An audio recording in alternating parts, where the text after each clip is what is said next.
Ballot అయితే open అయింది. 23 23 afternoon వరకు ఉంటుంది. 1:30 వరకు. 5 మినిట్స్‌లో అయిపోతుంది. స్టెప్ బై స్టెప్ ఎక్స్‌ప్లెయిన్ చేస్తాను. మీరెవరికీ రూ. 1 పే చేయాల్సిన పని లేదు. ఏమైనా డౌట్స్ ఉంటే నాకు కామెంట్స్‌లో చెప్పండి. నేను రిప్లై ఇస్తాను.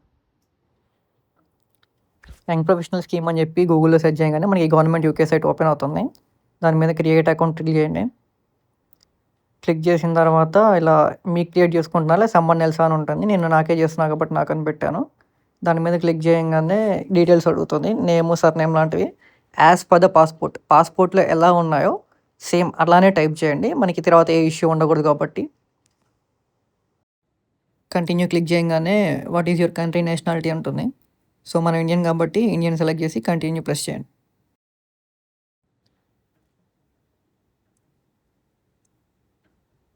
నెక్స్ట్ పేజ్‌లో మనకి పాస్‌పోర్ట్ డీటెయిల్స్ అడుగుతది. Passport number, country of issue, date of your passport have an expiry date ఉంటే ఎక్స్‌పైరీ డేట్ ఉంటుంది కాబట్టి ఎక్స్‌పైరీ డేట్ ప్రెస్ చేసి క్లిక్ చేయండి. నేను ఇవన్నీ ఆల్రెడీ ఫిల్ చేశాను. ఫిల్ చేశాక నెక్స్ట్ పేజ్ ఎలా ఉంటుందో మీకు చూపిస్తాను.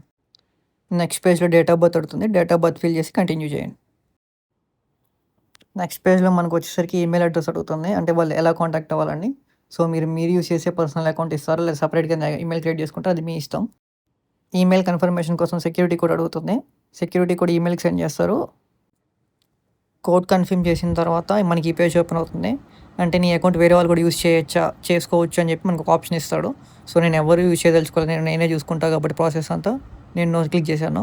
నో క్లిక్ చేసి కంటిన్యూ క్లిక్ చేస్తే నెక్స్ట్ పేజ్ ఓపెన్ అవుతుంది.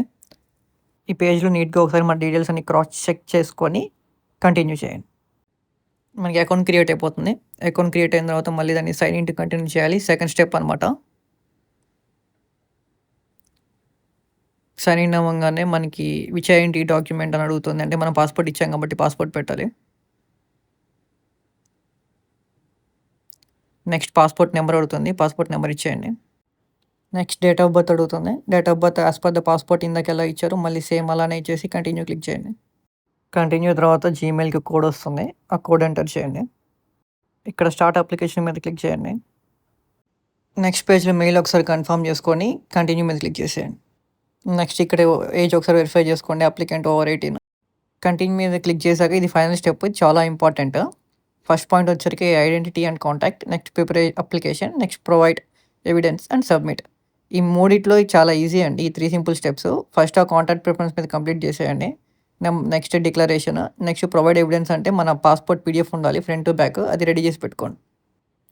అప్లోడ్ ఫినిష్ చేసిన తర్వాత చెక్ చేసుకోండి ఒకసారి. మనకి ప్రివ్యూ చూపించదు. ఒకసారి కంటిన్యూ అప్లోడ్ చేయండి. నెక్స్ట్ మనం పాస్‌పోర్ట్ అప్లై చేసిన తర్వాత కన్ఫర్మేషన్ వస్తుంది. ఎవిడెన్స్ అప్లోడ్ అని. సో, మళ్ళీ ఒకసారి చెక్ చేసుకొని కంటిన్యూ మీద క్లిక్ చేసేయండి. డన్. మనం బ్యాలెట్‌లోకి ఎంటర్ అయిపోయాం. Expression of interest submitted. మనకొక యూఎన్ఏ నెంబర్ ఇస్తాడండి. ఆ నెంబర్ వచ్చిందంటే మనం బ్యాలెట్‌లోకి ఎంటర్ అయిపోయినట్టే. అప్లై చేసిన అందరికీ all the best. Don't get disappointed. మనకు గనుక పిక్ అవ్వకపోతే ఇట్స్ లాటరీ కాబట్టి మనం చేసేదేం లేదు. ఇట్స్ ఆల్ బై లక్ అనమాట. సో, అందరికీ ఆల్ ద బెస్ట్.